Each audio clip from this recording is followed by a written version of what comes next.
अनेक तालुक्यांमध्ये त्या ठिकाणी पाऊस कमी पडल्यामुळे शेतकऱ्यांना मोठी अडचण निर्माण झाली आहे।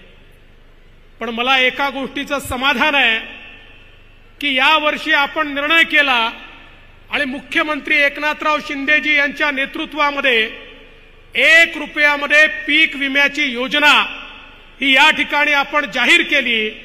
आणि मला हे सांगताना समाधान वाटतं की आपल्या या जिल्ह्यामध्ये 18 लाख शेतकऱ्यांना पहिल्यांदा विम्याच्या इतिहासामध्ये 25% अग्रिम हे त्यांच्या खात्यामध्ये मिळाली आणि कृषी मंत्र्यांनी स्वतः लक्ष घालून हा विमा सर्वांना मिळाला पाहिजे याकरता प्रयत्न केले। आणि आता येत्या काळामध्ये सगळे शेतकरी जेवढे या दुष्काळामुळे अडचणीत आहेत त्या सगळ्या शेतकऱ्यांना आमच्या एकनाथरावजी शिंदे यांच्या नेतृत्वातील सरकार पूर्णपणे मदत करेल।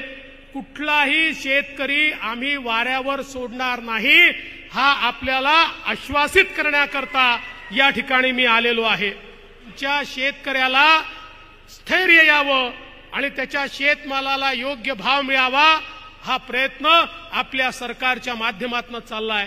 आणि एवढंच नाही, लवकरच आम्ही केंद्र सरकारमध्ये पियुषजी गोयल यांच्यासोबत बैठक घेतोय। आमच्या सोयाबीनचा भाव वाढला पाहिजे, आमच्या कापसाचा भाव वाढला पाहिजे याकरता देखील केंद्र सरकारसोबत बैठक घेऊन आमच्या शेतकऱ्याला जो काही माल त्याच्याकडे आहे त्या माध्यमातून उचित दिलासा मिळाला पाहिजे अशा प्रकारचा प्रयत्न आपण करतो।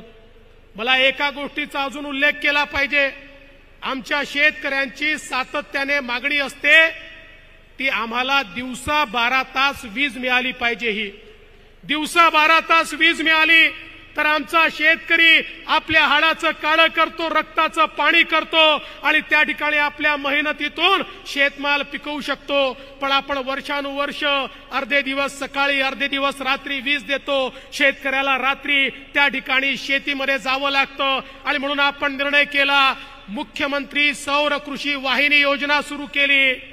आता या योजनेच्या अंतर्गत कृषी वाहिनी आपण सोलरवर करतोय आणि या माध्यमातून आमच्या शेतकऱ्यांना दिवसा 12 तास अखंडित वीज ही 365 दिवस आपण देण्याचा निर्णय घेतला। आणि मला आज खऱ्या अर्थानं हे सरकार गरीबाच्या पाठीशी, शेतकऱ्याच्या पाठीशी उभा आहे। मगाशी पालकमंत्र्यांनी उल्लेख केला की या ठिकाणी कृष्णा मराठवाडा योजना, खुंटेफळची योजना या सगळ्या योजनांना चालना मिळाली। रावजी शिंदे यांच्या नेतृत्वामध्ये लेक लाडकी योजना सुरू केली आहे। ज्या घरामध्ये मुलगी जन्माला येईल ते घर लखपती झालं पाहिजे।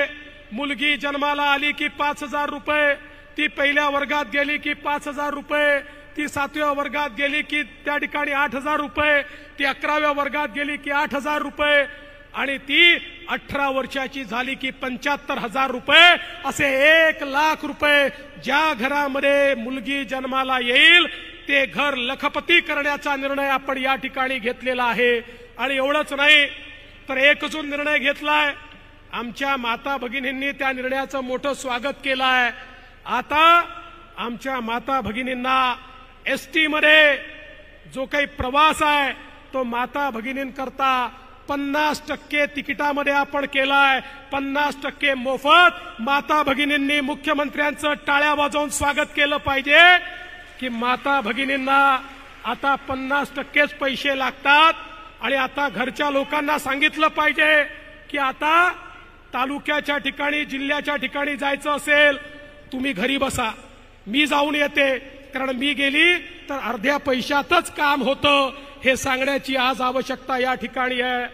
महात्मा फुले जनारोग्य योजना, एकीकडे देशाचे पंतप्रधान मोदीजींनी 5 लाखापर्यंतचा इलाज मोफत केला तर दुसरीकडे एकनाथरावजी शिंदे यांच्या नेतृत्वामध्ये आपल्या सरकारने महात्मा फुले जनारोग्य योजनेमध्ये 5 लाखापर्यंतचा इलाज मोफत केलेला आहे। त्याच्यामध्ये आता कुठली अट नाही, 12 कोटी लोकांना मोफत इलाज देण्याचं काम हे या ठिकाणी आपण करतोय। एवढंच नाही तर आता आपण महाराष्ट्रामध्ये मोदी आवास योजना सुरू केली आहे आणि मोदी आवास योजनेच्या अंतर्गत 10 लाख घरं ओबीसी करता या ठिकाणी बांधण्याचा निर्णय हा आपल्या सरकारने घेतलाय। एकीकडे एससी एसटी करता आपण घरं बांधतोय, ओपन करता बांधतोय, पण ओबीसी करता 10 लाख घरं हे आपल्या सरकारच्या माध्यमातून या ठिकाणी बांधण्यात येत आहेत। एवढंच नाही, आमच्या अंगणवाडी सेविका असतील, गटप्रवर्तक असतील, आशा सेविका असतील, सगळ्यांच्या मानधनामध्ये 1500 ते 1700 रुपये वाढ आपल्या सरकारने या ठिकाणी केली आहे। जे निराधारचे लोक आहेत त्यांना 1000च्या ऐवजी 1500 रुपये पेन्शन करण्याचा निर्णय आपण घेतलाय आणि या व्यतिरिक्त मोठ्या प्रमाणात आमच्या मुलांच्या स्कॉलरशिपचे पैसे देखील वाढवण्याचं काम हे आपल्या सरकारने या ठिकाणी केलेलं आहे। खरं म्हणजे शिंदे साहेबांच्या नेतृत्वात सरकारने गेल्या 1.5 वर्षात केलेल्या कामांची यादी जर मी वाचली तर इतक्या मोठ्या प्रमाणात ही कामं झाली आहेत की ही यादी वाचता वाचता अपुरी पडेल।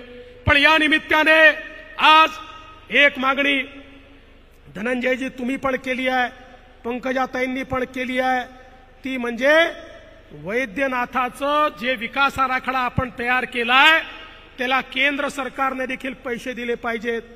माननीय मुख्यमंत्री निश्चितपणे त्याची शिफारस करतील आणि मी स्वतः त्या ठिकाणी जाऊन मोदी सरकारकडनं तो आराखडा मंजूर करून आणीन आणि आमच्या वैद्यनाथाला या ठिकाणी प्रसाद योजनेच्या अंतर्गत निश्चितपणे जे काही काम या ठिकाणी करण्याची आवश्यकता आहे, जो काही कॉरिडॉर करण्याची आवश्यकता आहे, तो कॉरिडॉर निश्चितपणे आपण तयार करू।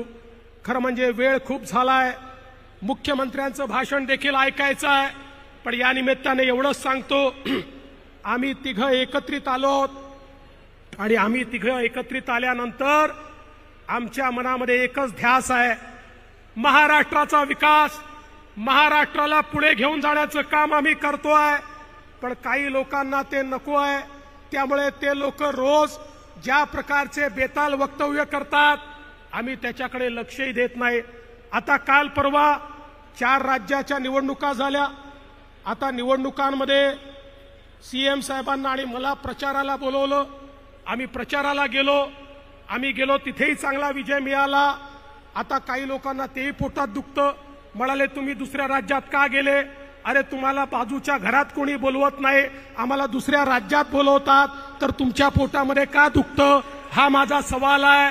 आता पुढच्या वेळेस तर अजितदादांना देखील घेऊन जाणार आहे, म्हणजे 2-4 सीटा दादा अजून वाढतील। पण हे सगळं झालं तरी आमचं लक्ष कुठे आहे? आमचं लक्ष हे महाराष्ट्रामध्येच आहे। या महाराष्ट्राला सुजलाम सुफलाम केल्याशिवाय आम्ही शांत बसणार नाही।